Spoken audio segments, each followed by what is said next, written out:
A loyal dog does not run after a train unless someone aboard has taught his heart how to follow. By mile 19, Ghost is no longer running like a trained canine. He is running like the last living promise between one soul and another.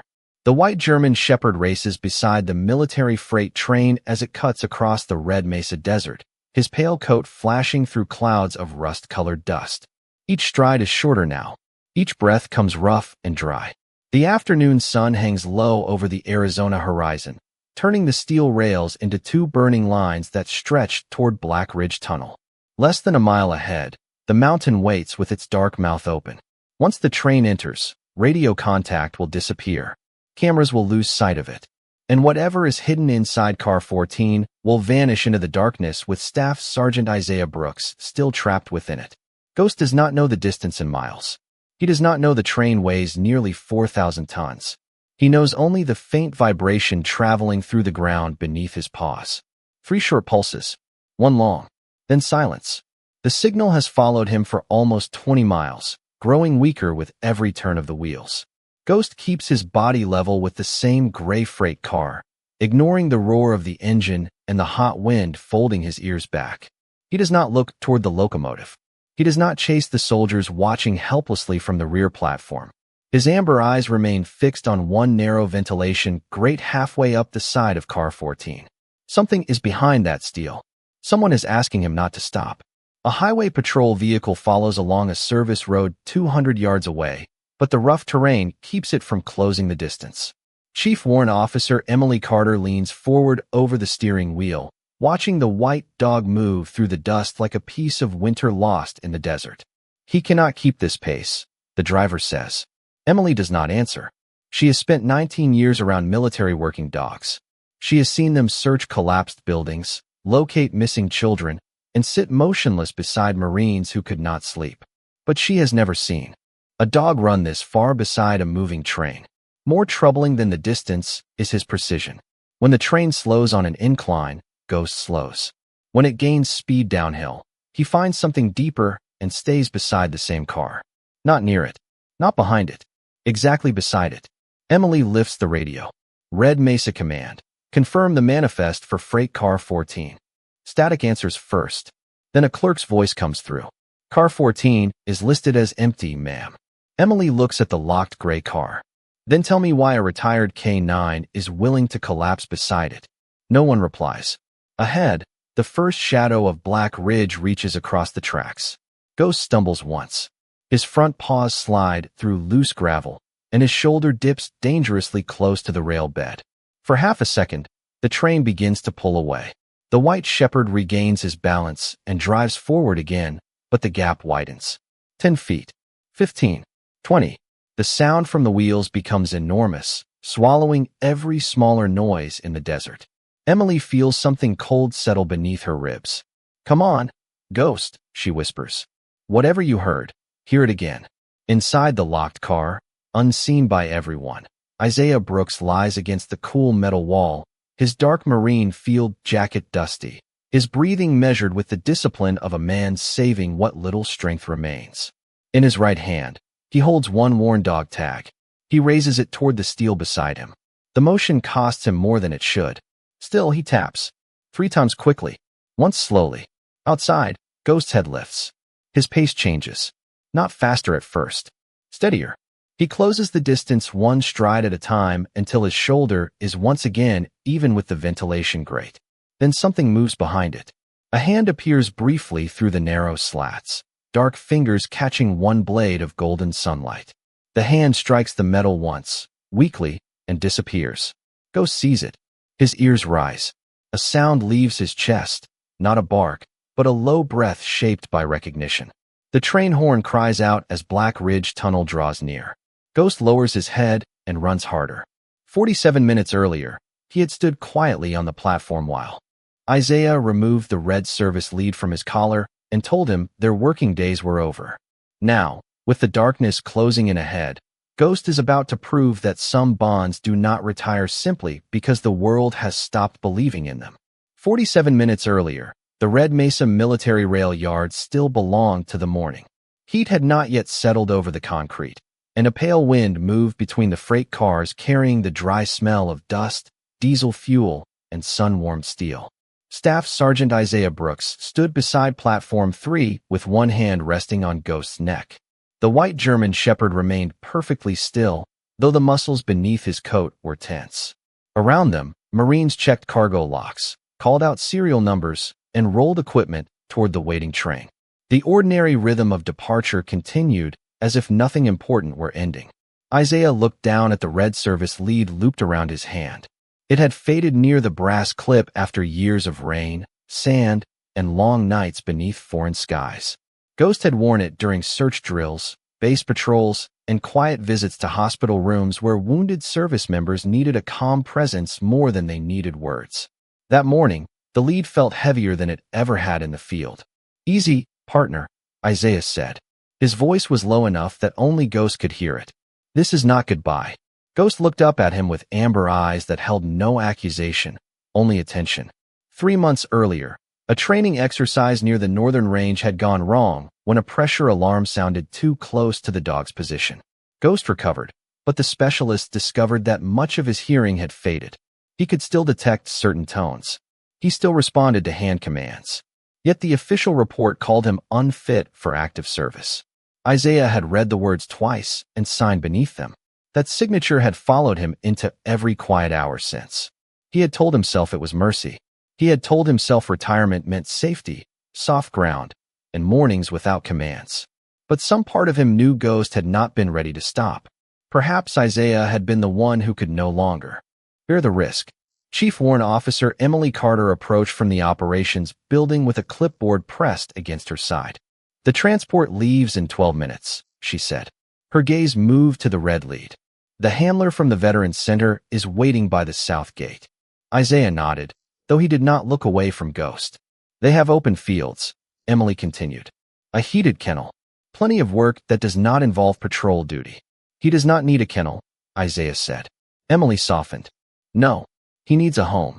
Isaiah crouched and removed the lead from Ghost's collar. The brass clip made a small click. Ghost's ears shifted at the vibration, but he did not turn away. Isaiah folded the lead once and placed it inside his field jacket. Then he reached into his pocket and brought out the old training clicker, a small black device scratched along one side. He pressed it. The sound was sharp, familiar, and almost lost beneath the noise of the rail yard. Ghost tilted his head. Isaiah smiled, but the expression did not reach his eyes. "You heard that." Ghost stepped closer and touched his nose to Isaiah's wrist. "I knew you did." A young corporal from the Veterans Center came forward with a plain blue leash. Ghost allowed it to be attached, but his gaze remained fixed on Isaiah. The train conductor called for final boarding. Isaiah rose slowly. He wanted to say something worthy of the years between them, something strong enough to explain that stepping away was not abandonment. Nothing came. He placed his palm between Ghost's ears. "You carried me far enough," he whispered. "Let somebody take care of you now." Ghost did not move. Isaiah turned and climbed the metal steps into the passenger car. At the top, he looked back. Ghost stood beside the corporal, white against the dark pavement, his body calm and his eyes steady. The train began to roll. Wheels pressed against rails with a deep metallic rhythm. Ghost took one step forward. The corporal tightened the blue leash. Isaiah raised 2 fingers to his brow in the small signal they had used before every separation. Ghost's chest lifted. Then a different vibration passed beneath his paws. It did not come from the locomotive. It came from farther down the line, irregular and faint, traveling through the steel like a buried pulse. 3 short tremors. 1 long. Ghost lowered his head. The corporal mistook the movement for sadness and knelt beside him. "He will come back," the young Marine said. Ghost felt the pattern again. 3 short. 1 long. It was not yet a call for rescue. It was only a fragment, a familiar rhythm caught beneath the thunder of the wheels. But Ghost knew the hands that had taught him that rhythm. He looked toward the moving freight cars. 1 gray car passed, then another. When car 14 reached the edge of the platform, Ghost's entire body became still. A scent drifted through the vent, faint beneath oil and metal. "Isaiah." The leash pulled tight. The corporal called his name. Ghost stepped backward once, lowered his shoulders, and slipped free of the loose collar before anyone understood what he was doing. Then the white shepherd turned toward the open desert and began to run. Inside the forward passenger car, Isaiah feels the train gather speed beneath his boots, but the image of Ghost standing on the platform refuses to leave him. The empty seat beside him seems shaped for a white shepherd who has spent years resting his head against Isaiah's knee whenever the world becomes too loud. Isaiah reaches inside his field jacket and touches the folded red lead. The familiar nylon is warm from Ghost's neck. Before he can sit, the radio clipped to his shoulder gives a burst of static. Chief Warrant Officer Emily Carter speaks from the rail yard operations room. Staff Sergeant Brooks, we have a discrepancy in the rear cargo section. Car 14 carries an outdated seal. Can you verify it before the train clears the service boundary? Isaiah glances through the window. The platform is already sliding away, and the train is moving at less than 10 miles per hour. Understood, he replies. I will check it. The assignment should take less than 2 minutes. He moves through the narrow passage between cars, one hand steadying himself against the wall as the wheels strike each rail joint with a measured rhythm. Outside, the desert opens beneath a pale blue sky. Inside, the air smells of canvas, machine oil, and old steel. Isaiah passes cars marked for field generators, water purification units, and emergency medical equipment. Every lock matches the manifest until he reaches the gray freight car near the center of the train. The number 14 is painted freshly on its side, but the seal beneath the latch is old. Isaiah bends closer. Its stamped insignia belongs to a logistics unit that closed 3 years earlier. A second strip of metal lies beneath it, newer and partly hidden, as though someone wanted the car to look inspected without inviting a careful eye. Isaiah raises his radio. Operations, I have 2 seals on car 14. One is invalid. Only static answers. The train has entered a low stretch between sandstone ridges where signals often weaken. Isaiah waits, then tries again. Nothing. He studies the door. According to the manifest, the car is empty. Empty cars do not need layered seals. Empty cars do not carry the faint scent of antiseptic beneath diesel and dust. He removes a small inspection key from his belt and releases the outer lock. The door resists at first, then slides open several inches with a long metallic sigh. Cool darkness waits beyond it. Isaiah switches on the light attached to his vest and steps inside. The beam passes over rows of wooden crates secured with heavy canvas straps. Each box bears a civilian machinery label, but several corners have been scraped, revealing military medical markings underneath. Isaiah kneels beside the nearest crate and wipes dust from a faded stencil. Trauma dressings, sterile fluids, portable surgical kits, supplies meant for military hospitals and veterans clinics, not private warehouses. The boxes are packed almost to the roof. Isaiah feels a quiet anger settle into focus. These are not forgotten materials. Someone has changed their destination. Someone has erased an entire car from the official record. He reaches for his radio again. Emily, this is Brooks. Car 14 is not empty. I have restricted medical supplies under false labels. A voice comes from the doorway behind him. That radio will not reach anyone from in here. Isaiah turns. Wade Mercer stands at the opening in a tan contractor jacket, one hand resting casually on the door frame.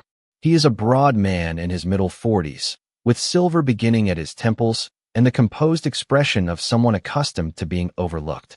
Isaiah has seen him around the yard for months, checking invoices, signing transfer sheets, never speaking more than necessary.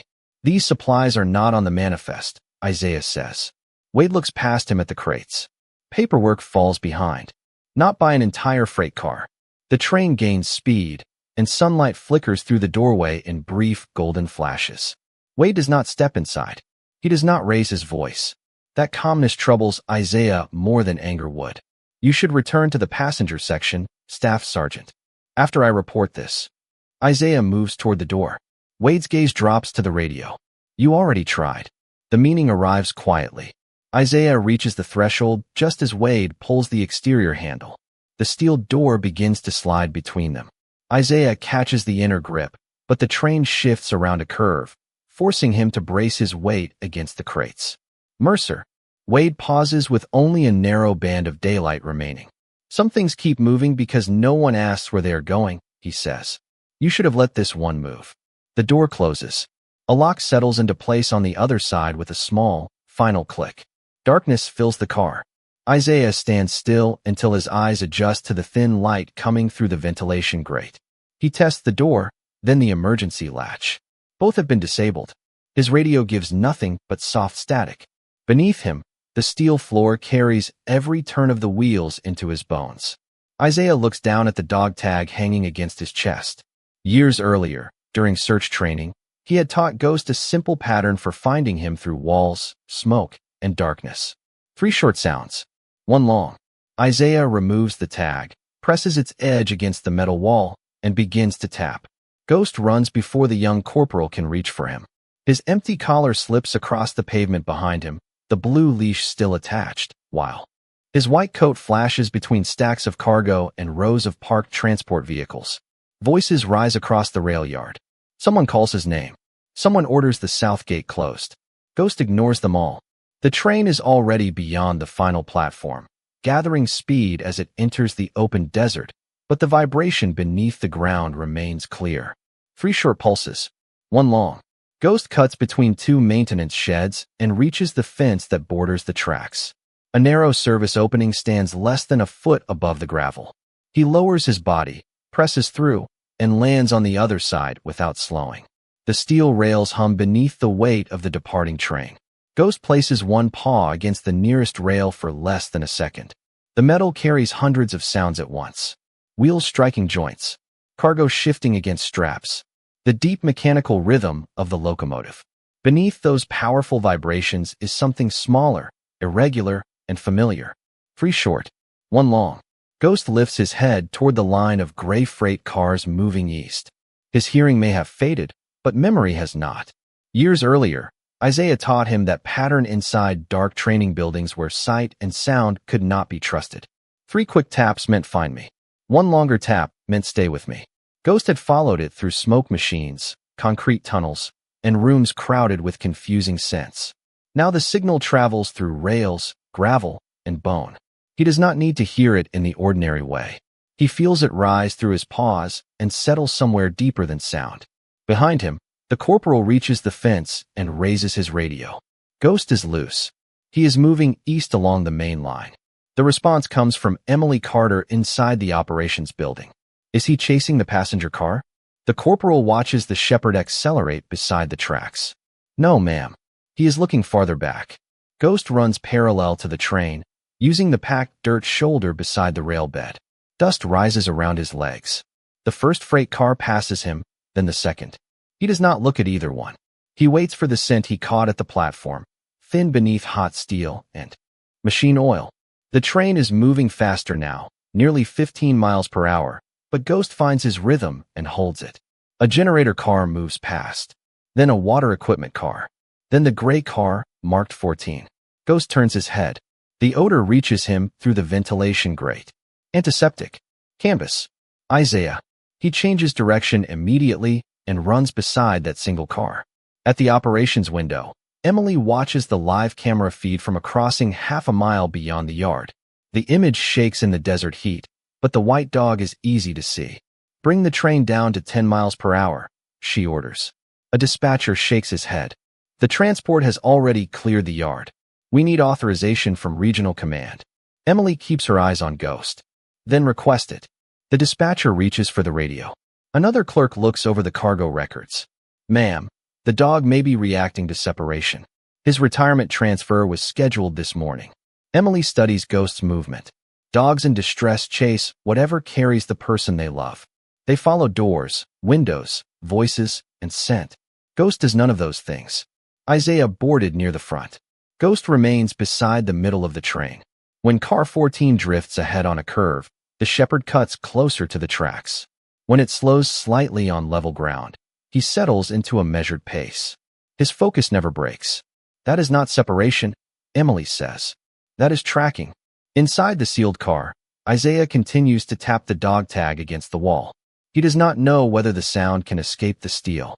He does not know that Ghost is already outside, running beside him.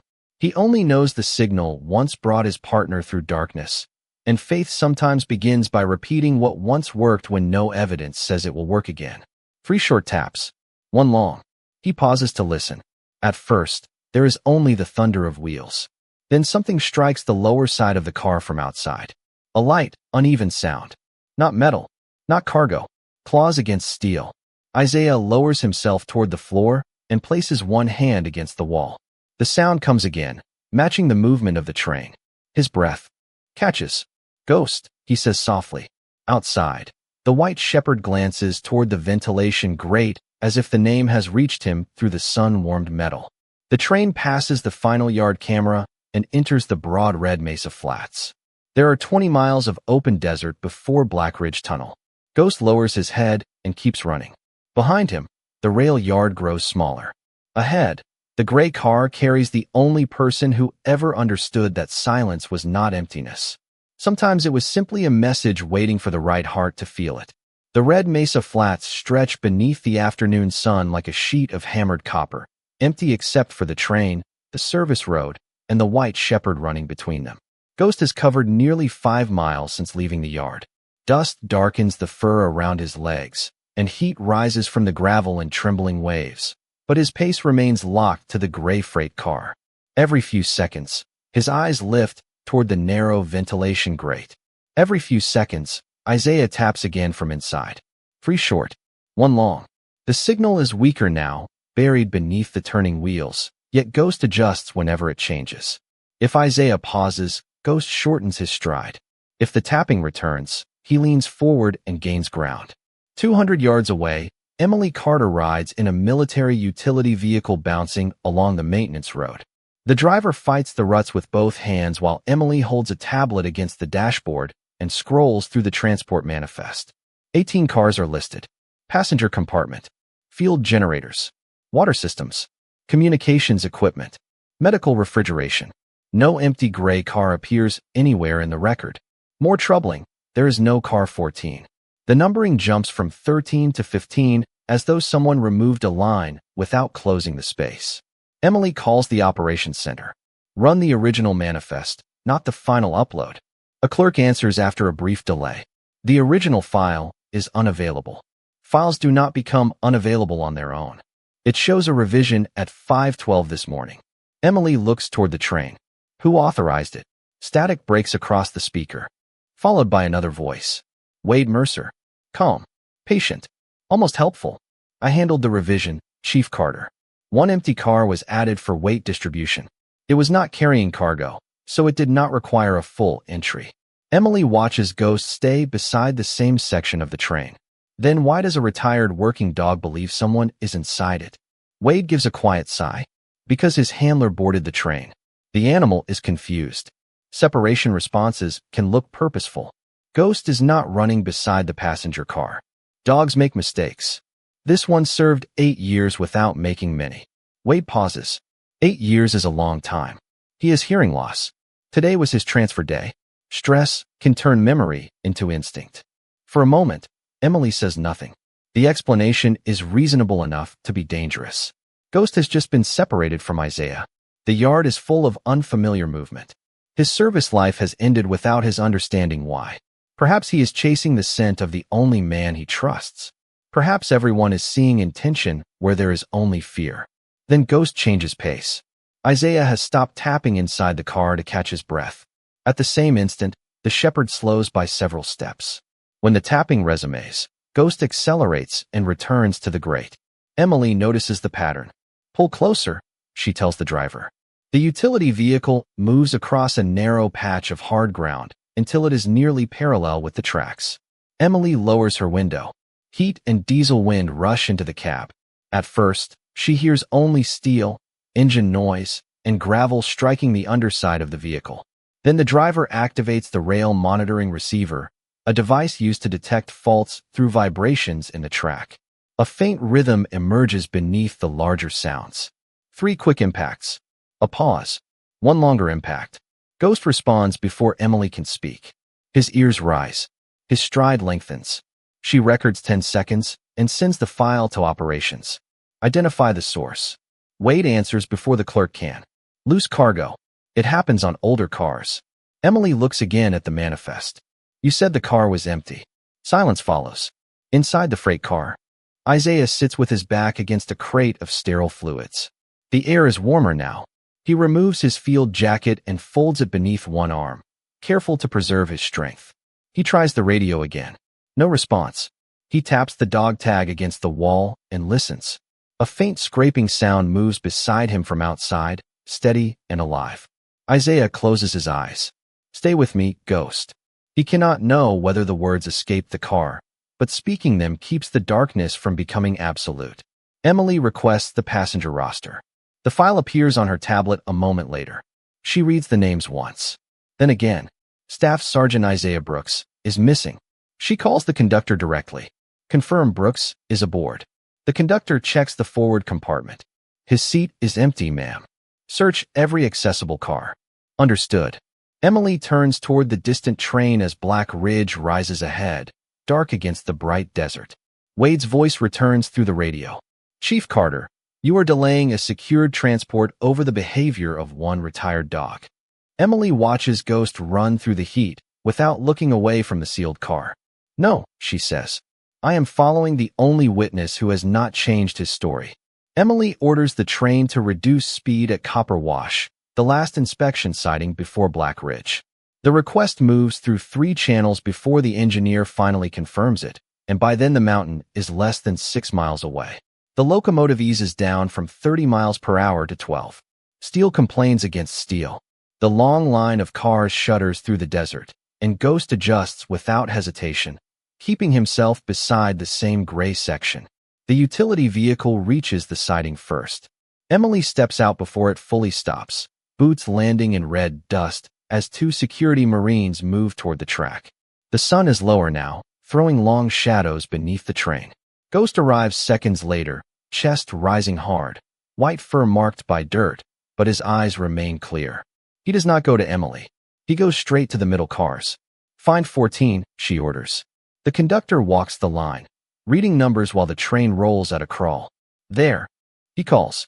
A gray freight car carries a fresh black 14 near the rear axle. Ghost passes it without looking. Emily notices. Stop the train. The brakes engage with a deep sigh. Gravel settles. Heat presses down over everything. Security personnel surround the marked car, and 1 Marine cuts the outer seal. Emily waits for Ghost to react. He stands 30 yards ahead, staring toward another car. The door marked 14 slides open. Sunlight enters an empty metal compartment. No crates. No person. Only dust, old straps, and the hollow smell of unused steel. The conductor looks at Emily. Nothing here, ma'am. Wade Mercer's voice arrives over the radio almost immediately. As I explained, the car is empty. Emily studies the open compartment. For one dangerous moment, doubt moves through her. Ghost is exhausted. His paws are tender from the gravel. His hearing has been judged unreliable. Perhaps he followed a scent trapped in the airflow. Perhaps Isaiah left the train somewhere before departure. Perhaps Wade is right, and every strange detail has grown larger because one loyal dog refused to understand goodbye. A medic approaches Ghost with water. The shepherd turns away from the bowl. He walks farther up the train and stops beside a second gray freight car. No number is visible on the sunlit side. Dust and fresh paint cover the area where identification should be. Ghost presses his nose to the lower seam, then lifts his head toward the ventilation grate. Emily follows him. Check this one. The conductor shakes his head. That is car 15. Communications equipment. Emily looks at the manifest on her tablet. Open it. It carries a secured load. Then unlock it under inspection authority. Before the conductor can move, the train lurches once as the engineer receives a release order from regional transport. The brakes begin to ease. Wade's voice cuts through the radio. Chief Carter, the inspection is complete. The train must proceed. Emily raises the radio. Who issued that order? Regional Command. Give me the name. No answer comes. The wheels begin to turn. Ghost stays beside the unmarked gray car. Emily walks with him as the train moves at 3 miles per hour. Stop this train, she says again. The engineer does not respond. Security personnel hesitate between her order and the clearance on their radios. Then Ghost jumps forward and places both front paws against the moving car. His claws scrape the steel. From inside, a faint tapping answers. 3 short, 1 long. Emily hears it. So does the Marine beside her. Someone is in there, he says. The sound stops. Ghost moves with the car, refusing to fall behind. Emily grabs the conductor's arm. Why are there two cars with the same identification? He looks from the open car behind them to the sealed car ahead. Confusion drains the color from his face. There should not be. Inside the sealed compartment, Isaiah hears voices outside, then feels the train begin moving again. He forces himself upright and looks through the ventilation slats. For an instant, he sees Emily walking beside the car and Ghost below her, still running. Isaiah lifts the dog tag and strikes the wall. 3 short taps, 1 long. The tag slips from his fingers and lands on the floor. He reaches for it, but the sudden motion makes the darkness tilt. He steadies himself against a crate and notices fresh paint around the inner edge of the door. The original car number is partly visible beneath it. 14. Someone has painted another number over the outside and placed a duplicate 14 on an empty car. The train gains speed. Ghost continues beside the real compartment. Emily raises her radio and speaks with a calm that leaves no room for delay. Emergency halt. Unauthorized duplicate identification. Possible person trapped in secured freight. This time, the engineer obeys. The brakes lock gradually, and the train slows across half a mile of desert.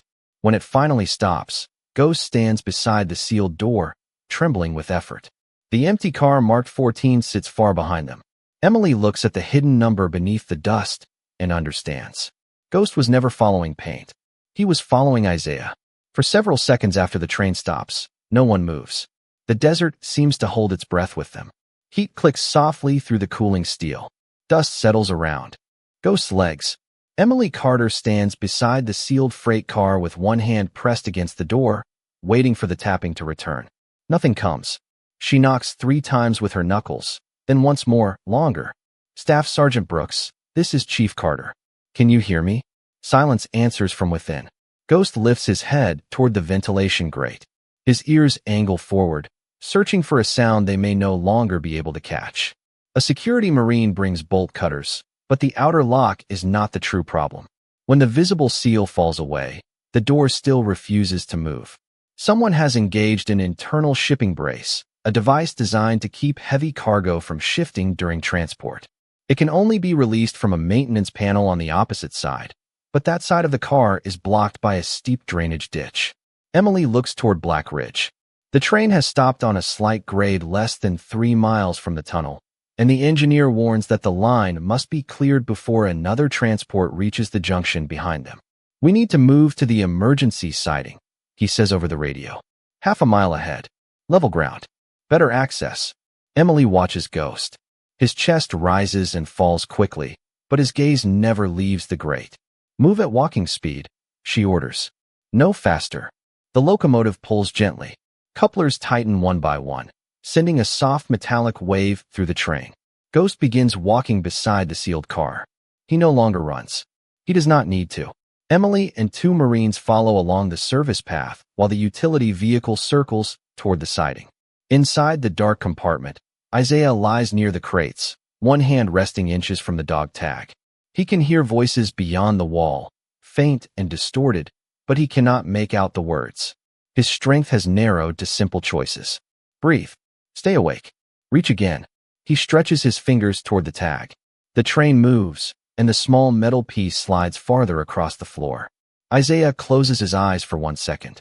In that darkness, he remembers a winter night years earlier when Ghost was still young and impatient. They had trained inside an abandoned warehouse. While rain struck the roof, Isaiah hid behind a concrete divider and tapped the signal. Ghost found him in less than a minute. When Isaiah praised him, the dog did not celebrate. He simply leaned against Isaiah's leg as if finding him had never been a question. You always knew, Isaiah whispers now. Outside, Ghost suddenly stops. The train continues moving beside him. Emily turns. Ghost. The shepherd does not follow. He stares at the gravel beneath the tracks as the sealed car drifts ahead. The tapping has ended. The scent remains, but the shifting desert wind breaks it apart. For the first time since leaving the rail yard, Ghost appears uncertain. The distance between him and the car grows. 10 feet. 20. The Marines call to him, but he does not respond. Emily feels the same doubt returning, colder now. Perhaps Isaiah has lost consciousness. Perhaps the signal was the only thread Ghost could follow. and that thread has finally broken. The sealed car moves 50 feet ahead. Ghost lowers himself slowly until his chest touches the ground. He places both front paws against the packed earth beside the rail. Emily raises a hand, silencing everyone. The world becomes small. No commands. No radio voices. Only the slow roll of wheels and the dry whisper of wind through desert grass. Ghost closes his eyes. The vibrations travel through the track bed in countless, overlapping patterns. Each freight car has its own weight, its own rhythm, its own hollow spaces. The empty duplicate car produces a light, open resonance. The car carrying medical crates sends a denser pulse through the steel. Beneath that heavy rhythm is one uneven movement. A crate strap shifting.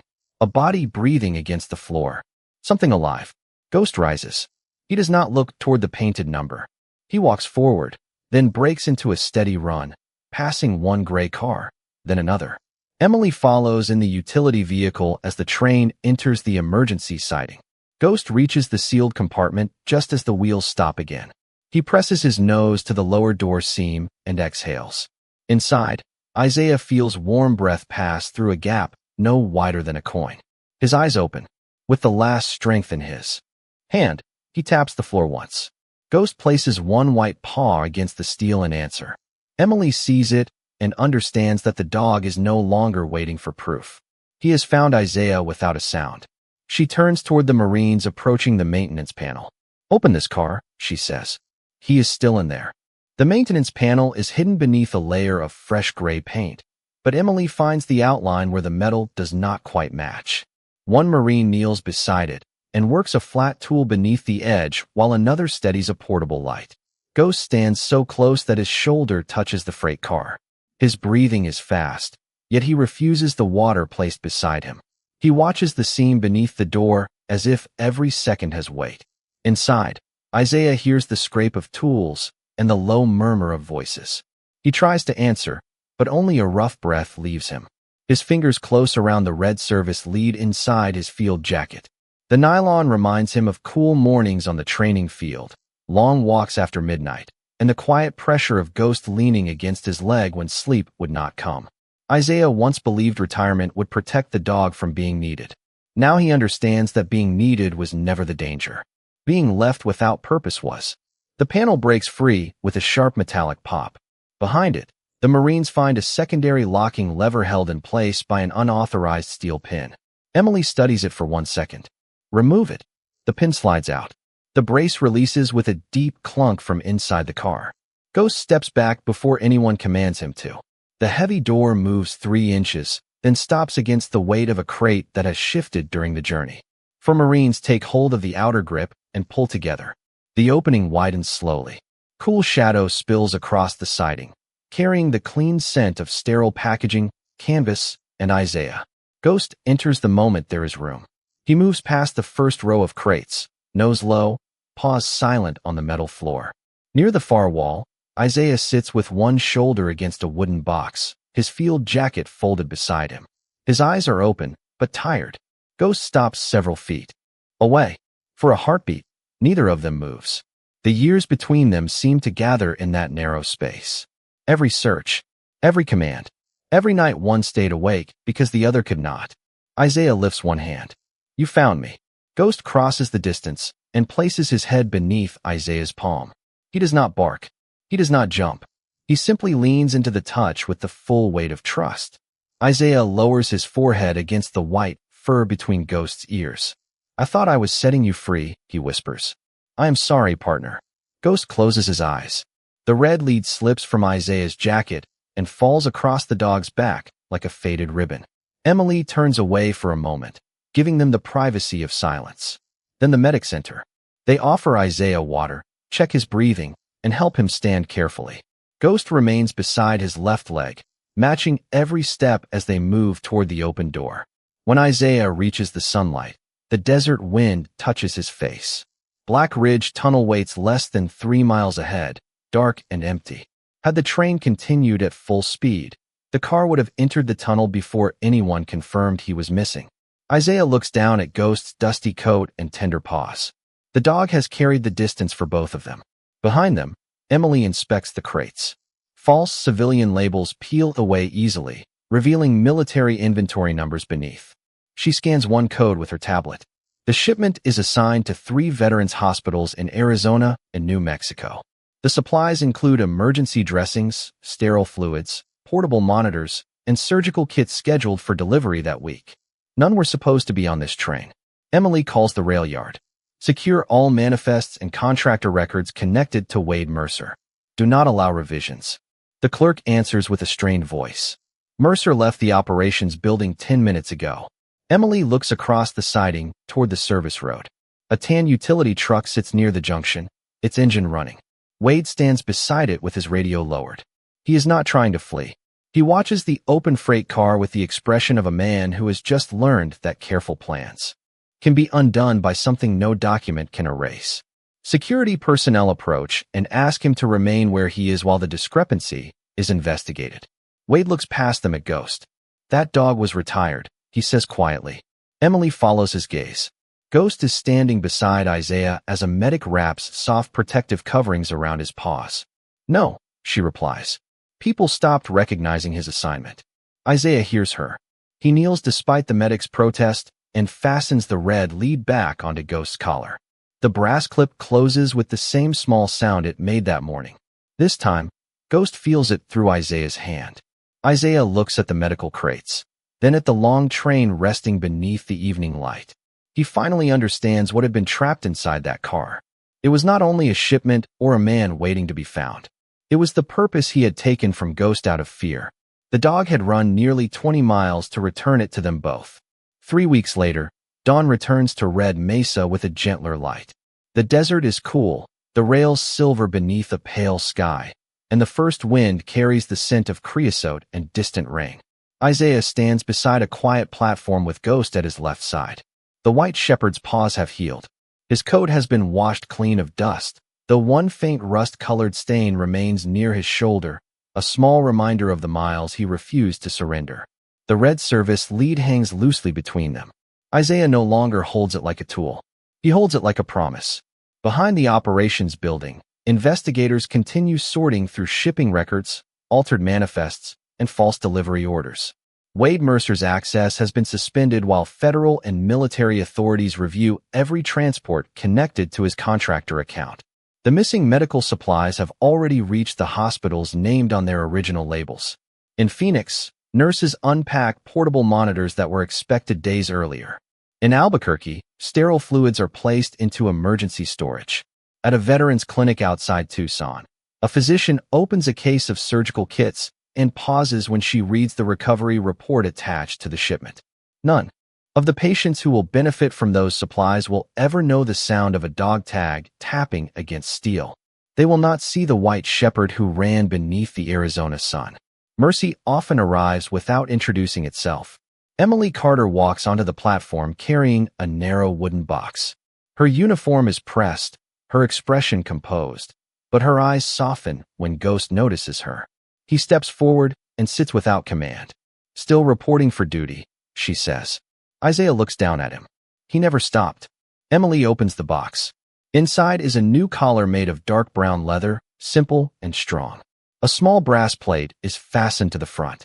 It does not list a rank or unit. It carries only 6 words. He heard what silence carried home. Isaiah reads the line twice. That came from the hospital staff, Emily explains. They wanted him to have something that could not be removed from a manifest.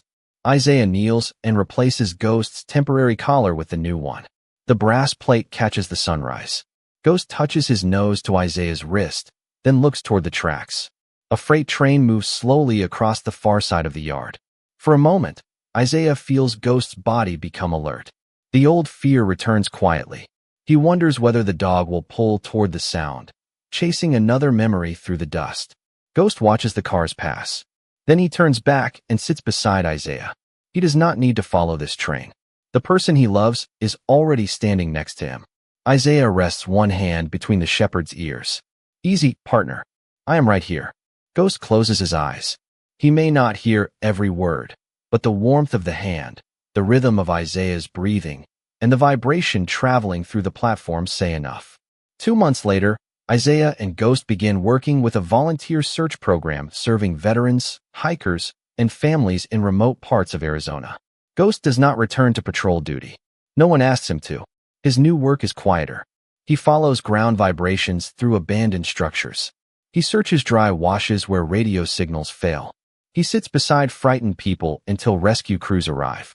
Isaiah learns new hand commands, and Ghost teaches the younger dogs that attention is larger than hearing. Emily visits during their first training session near the foothills. She watches Ghost stop beside a concrete drainage tunnel and place one paw against the ground. A hidden volunteer is found less than a minute later. Isaiah smiles, not with surprise, but recognition. He once believed usefulness ended when an official report said it did. He had confused limitation with loss and protection with letting go. Ghost never made that mistake. The shepherd had not run because he wanted his old life back. He ran because love had given him a task, and no failing sense could silence what devotion already knew. One evening, after the last search team leaves, Isaiah and Ghost sit on a ridge overlooking the rail line. The setting sun turns the desert gold and violet. Far below, another train passes toward Black Ridge, its horns softened by distance. Isaiah removes his dog tags and lets them rest in his palm. He taps them lightly against a stone. 3 short taps. 1 long. Ghost lifts his head and places a paw on Isaiah's knee. Isaiah does not repeat the signal. There is no need. Some messages are meant to call us through darkness. Others simply remind us that we were heard. The train disappears beyond the mountain. The light fades. Man and dog remain together in the quiet, neither rescued by the other alone, but both return to the part of themselves they had nearly left behind.